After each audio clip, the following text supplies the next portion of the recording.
You're listening to my WorldNet Daily exclusive audio article.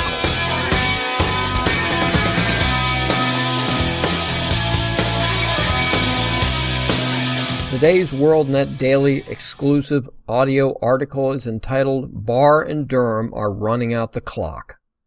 Are William Barr and John Durham just running out the clock on the Russia hoax investigation?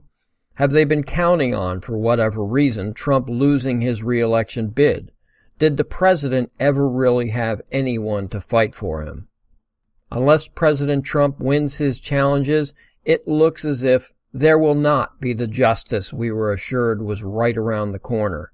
And worse, it's looking to me that there never was going to be any indictments, no jail time, no one held accountable for one of the greatest crimes perpetrated against the sitting president in American history.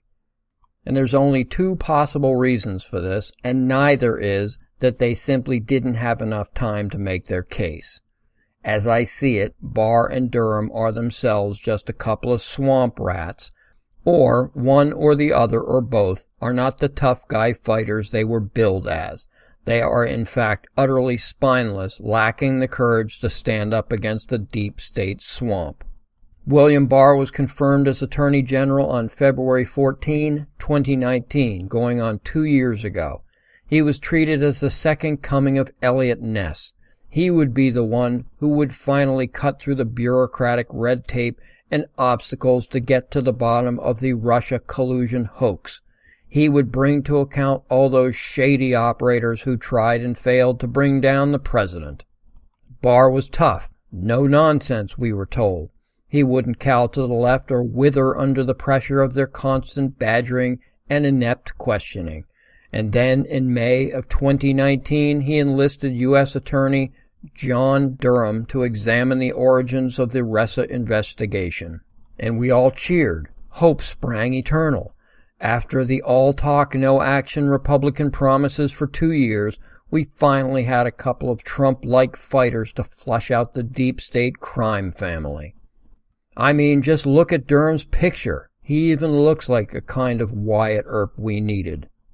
In June of 2019, then North Carolina Representative Mark Meadows told Sean Hannity, quote, "I can tell you that John Durham and Attorney General Barr are going to get to the bottom of it. They are including, in part of their surveillance, really looking at the intelligence community to make sure that justice is brought," unquote. A buoyed Representative Jim Jordan echoed the sentiments of Meadows. And then we waited, and waited, and waited. It was July 2020, after 13 months had passed and well into the election season, when the Daily Mail reported that, quote, "Prosecutor John Durham reveals the report into spying on Trump's campaign will be released by the end of the summer," and says, quote, "The American people deserve to hear this story," unquote. Yes, Mr. Durham, we did then and still do today. Department of Justice spokeswoman Carrie Kupek said that, quote, "The report was not the goal of the criminal investigation, but that it will be pivotal to the restoration of that one-tiered justice system," unquote. However, she rather ominously added that she hoped, quote, "a report would emerge sooner rather than later in an effort to prevent the Durham's work from being potentially buried by a Democrat win should Trump lose in November," unquote. Since the time Barr was hired and Durham signed on, can anyone tell me a single thing they have accomplished to hold to account the criminals who framed the President of the United States? And why is that? Well, I had my suspicions then, and I'm saddened to say that I and others were probably correct. Both Barr and Durham have off and on been part of the federal swamp for 30 years or more. I've said many times that no one is able to withstand the allure of the deep state, having spent a substantial amount of time in the system. No one, ever. It has literally corrupted all comers. And that is the reason I surmised that neither Barr nor tough guy John Durham would do jack squat to indict or jail any of the swamp things responsible for the three-ring circus of leftist clowns that tried to bury Trump.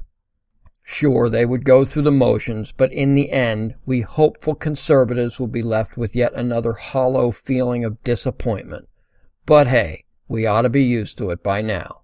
Thank you for listening.